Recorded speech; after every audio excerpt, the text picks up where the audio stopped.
Please be seated for tonight's talk. Sit facing the teacher so you can make eye contact, and we'll recite the Gatha Sutra.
Gatha on opening the sutra.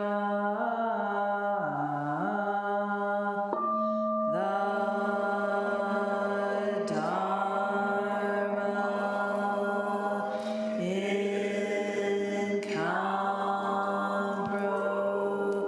incomparably profound and infinitely subtle is rarely encountered even in millions of ages. Now we see it, hear it, receive and maintain it. May we completely realize the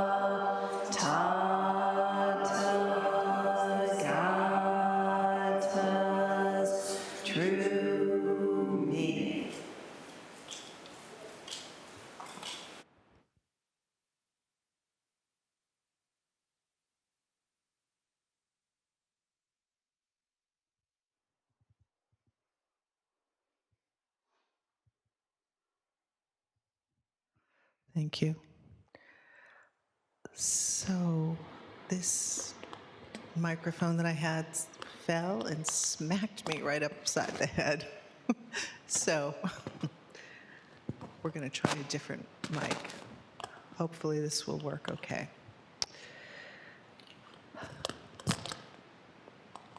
Oh, hold on. I think maybe there's a change in technology if I use this mic. Okay.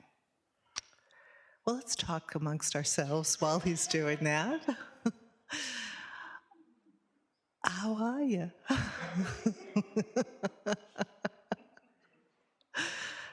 It was a beautiful day. Yes. There was a rainbow today. Yes, very nice. We had about 6 and counting hours of meetings today on your behalf, just so you know.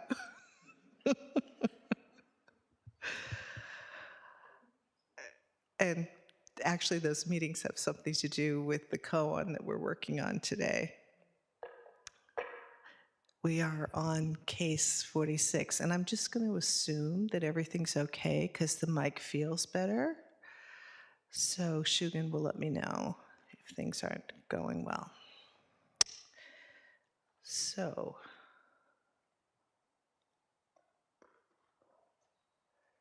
here we are. Case 46. Case 46 out of 48 cases. My, what are we going to do when we're done? I know, snap, snap, snap.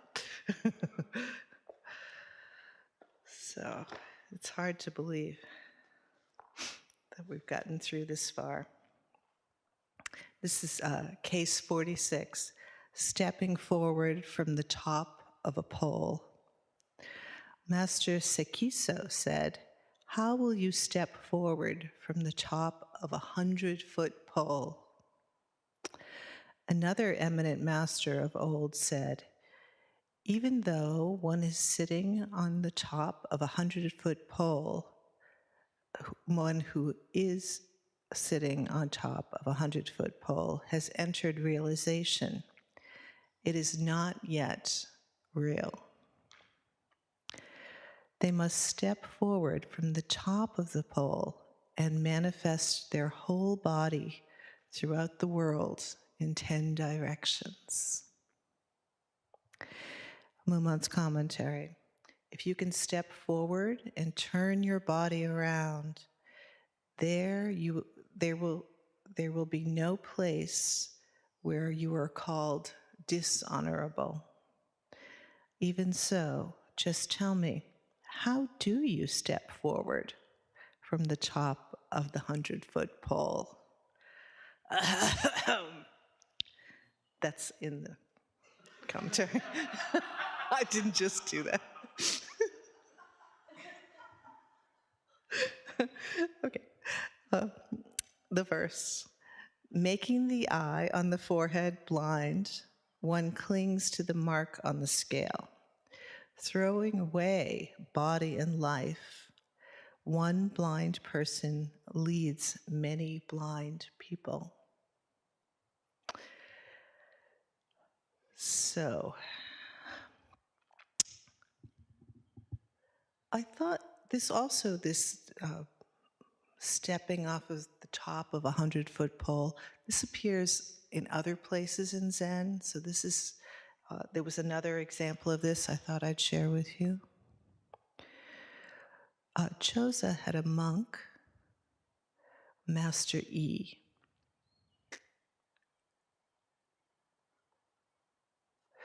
He asked, "What about the time when you had not yet seen Nansen?" E sat a while. The monk said, "What about after seeing him?" E said, "There was nothing special." The monk returned and told this to Choza.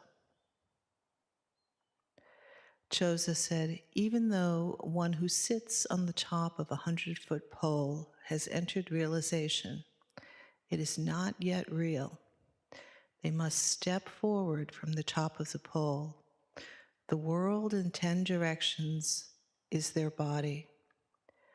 The monks said, "How shall I step from the top of a 100-foot pole?" Chosa said, "The mountains of the province of Ro, the waters of the province of Re." The monk said, "I don't understand." See, this this riddle stuff has been going on for centuries. And then to which Chosa replied, 4 seas and 5 lakes are all under the reign of the king. Thus ends the mondo.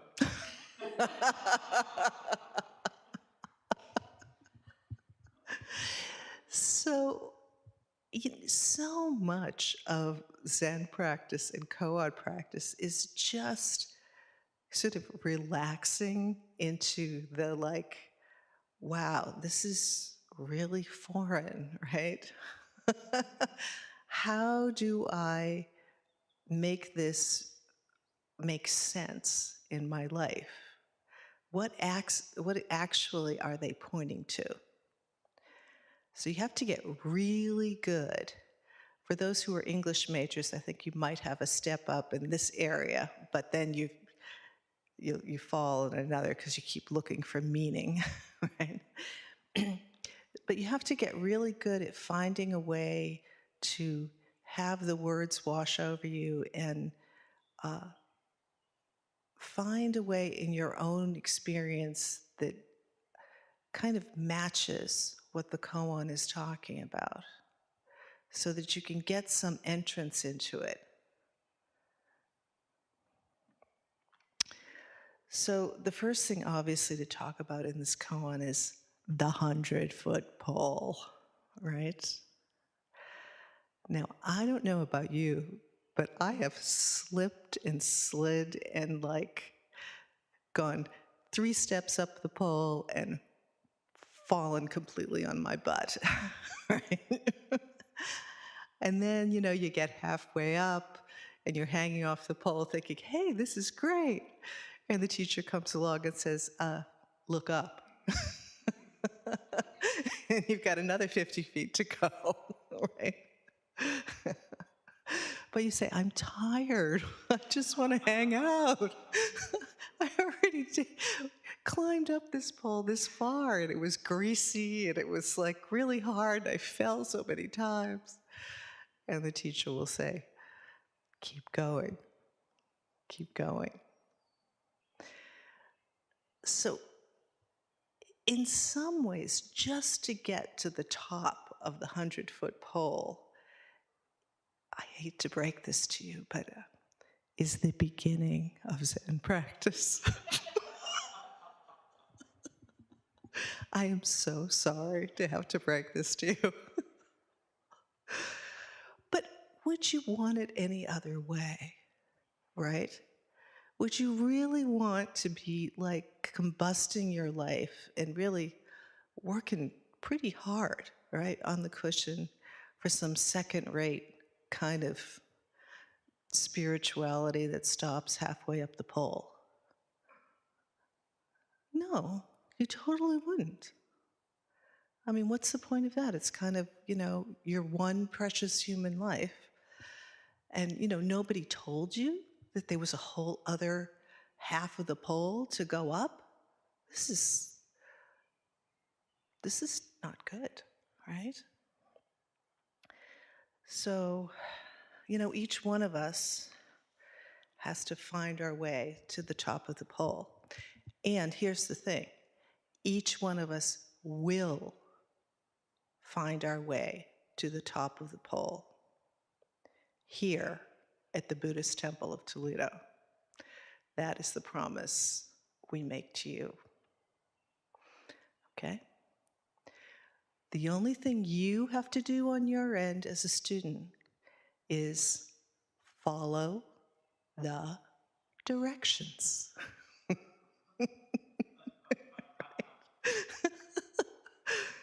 One more time. Follow the directions. And keep it simple. Rest when you need to rest. Trust yourself and just keep going. Don't stop. I promise. If you don't stop practicing, you will be sitting on the top of that pole. And what is on the top of that pole in Zen? Well, this is the luminous emptiness. This is the nobody sitting on the pole. There is no pole. This is the luminous purity of our own hearts. Right? This is actually too. I did some reading, and I've been reading something lately, and the character was saying, "Oh, and I was dancing around, my mind, and I saw that black spot in my heart and in my soul and in my mind, and I was so afraid. I just had to run away from it." Right? Zen says, "Oh no, dear one, don't run away. Jump in," right? Because there's something here for you. What you think of as this big, scary black hole is actually going to reveal to you your true nature, where there's nothing to cling on to, and there's no one to cling, and there's an absolute purity, and there's an absolute warmth and spaciousness and profound vitality that is boundless, unobstructable, and totally reliable. We used to call this God back in the old days, right? Some still do. And our practice allows us to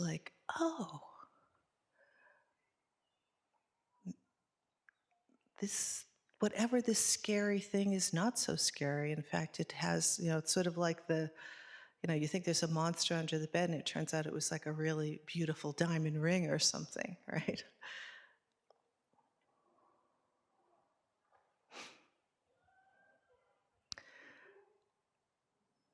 And it's also the thing that our ego, our samsaric, maladjusted ego, is so afraid for us to go there, right? It does everything in its power to keep us from just totally diving into our true nature. This luminous emptiness, this luminous vitality, this luminous union of love and compassion and all the good things, right, that are our birthright, that we were born with. So there you are. Let's just say, theoretically, we're all on the top of the pole, right now. We've all touched that purity of our hearts, right? Nature pure, everything's nature empty, everything's pure, naturally pure. That's what I am, right? We're all there. And it's so lovely. And you can totally relax. And there's nothing you have to do. There's no meddling that has to go on. Everything is perfect, complete, lacking nothing. Right?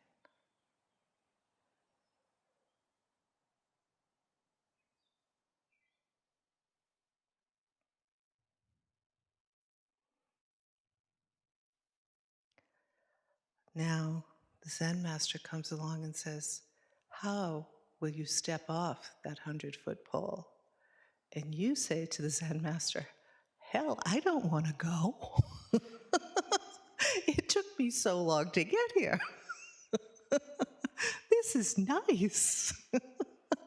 Didn't you say this was my birthright? What the heck?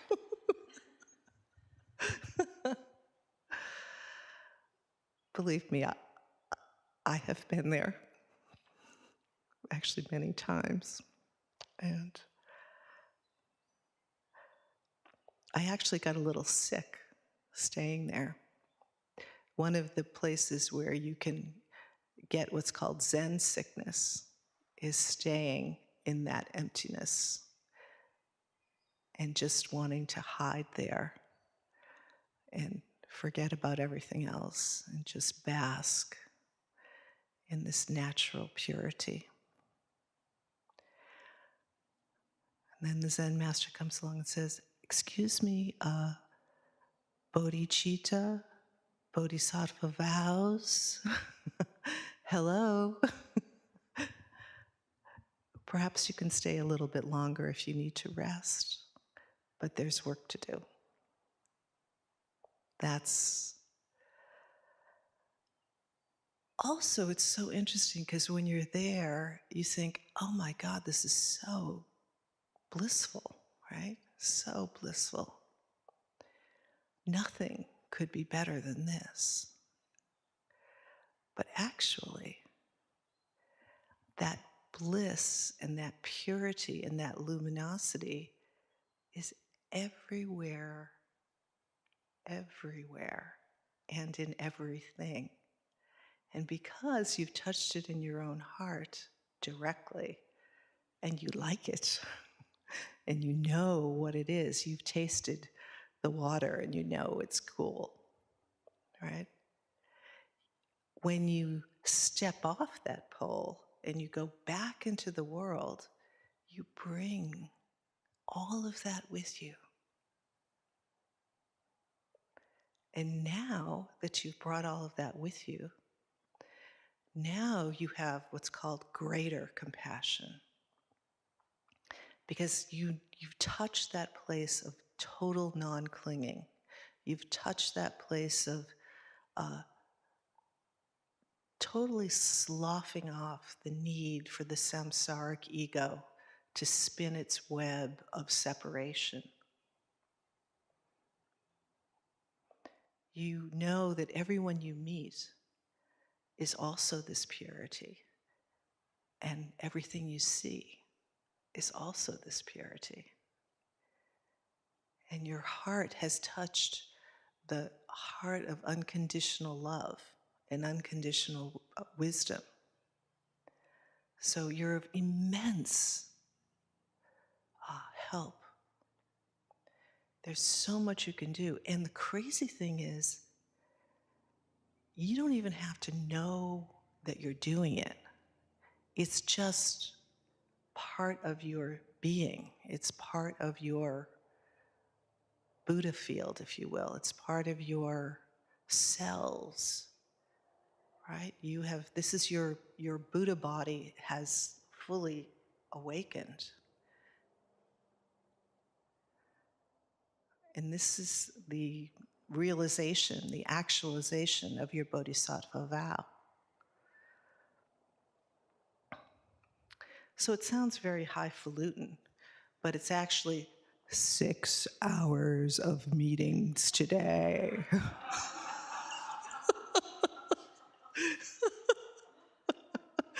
And how many of you can relate to that? Right?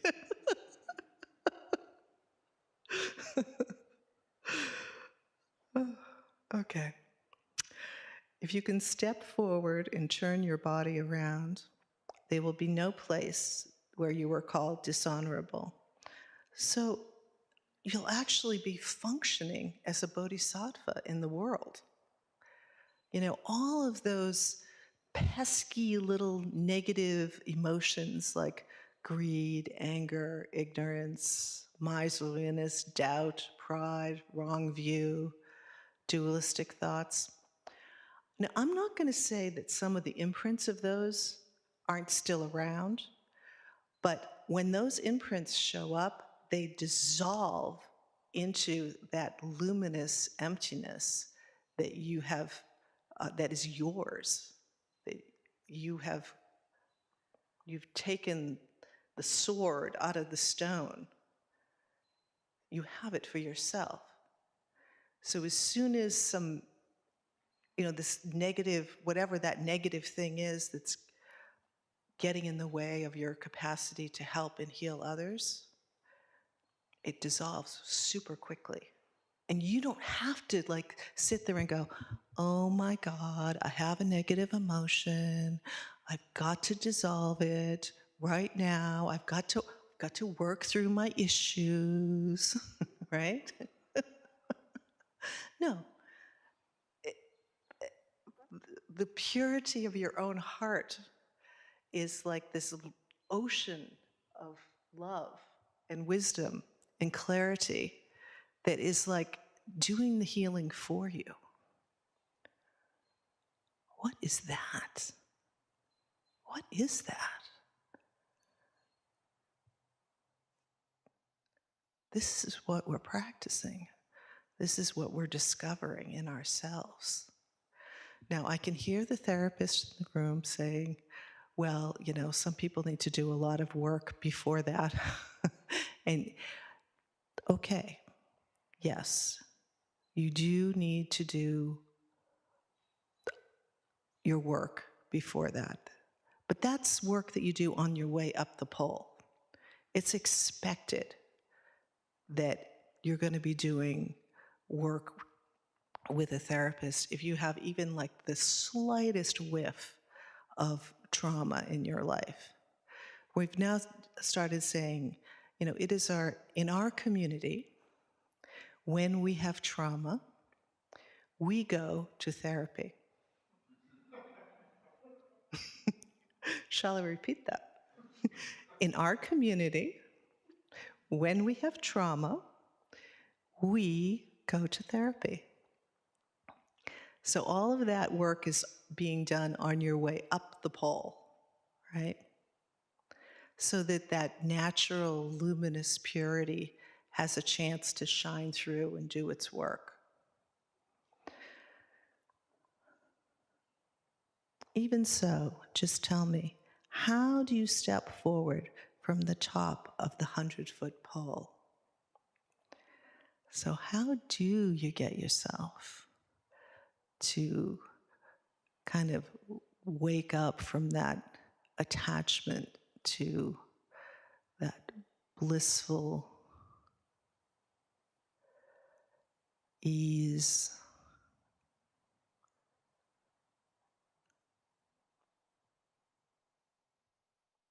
Now, some of you are saying, Dawan, what are you talking about, blissful ease? Right? That's okay. I promise you, if you follow the directions, you too will be on the top of that pole and you will know exactly what I'm talking about.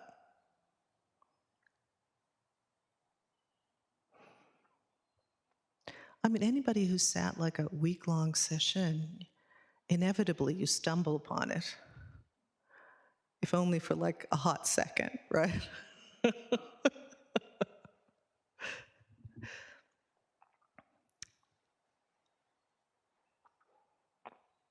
The verse.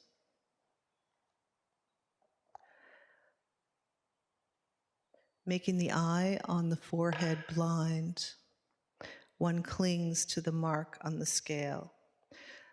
Throwing away body and life, one blind person leads many blind people.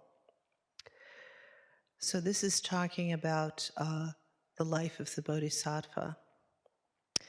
Making the eye on the forehead blind. So you've opened your prajna eye, your wisdom eye, and you are at the top of the pole.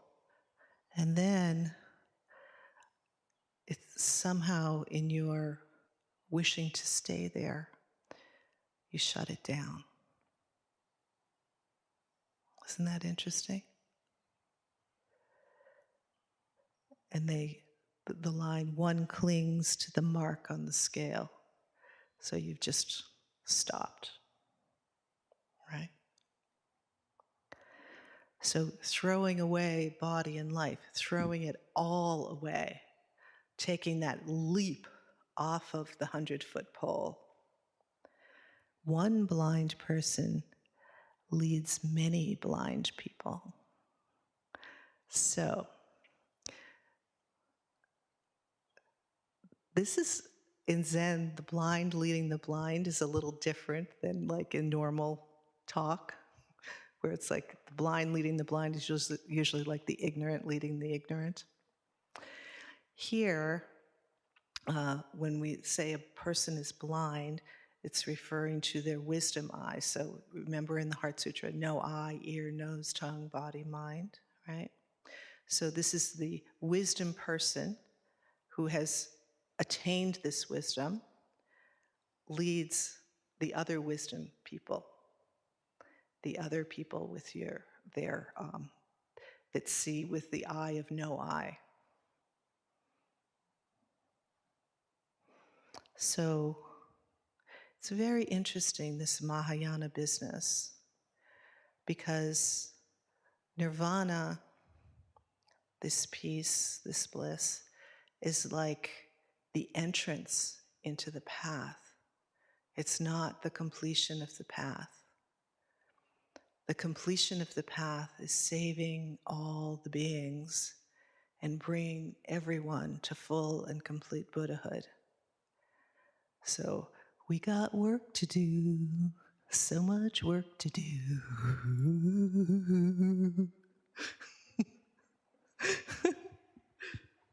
I have spoken. I have sung.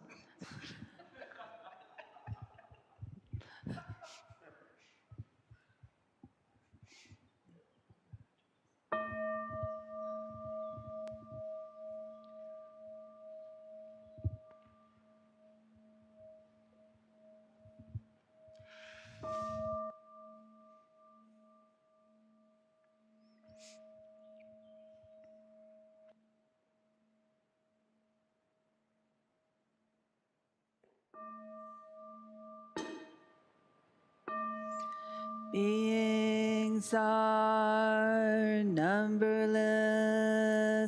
I vow to free them. Delusions are inexhaustible. I vow to end them. Dharma gates are boundless. I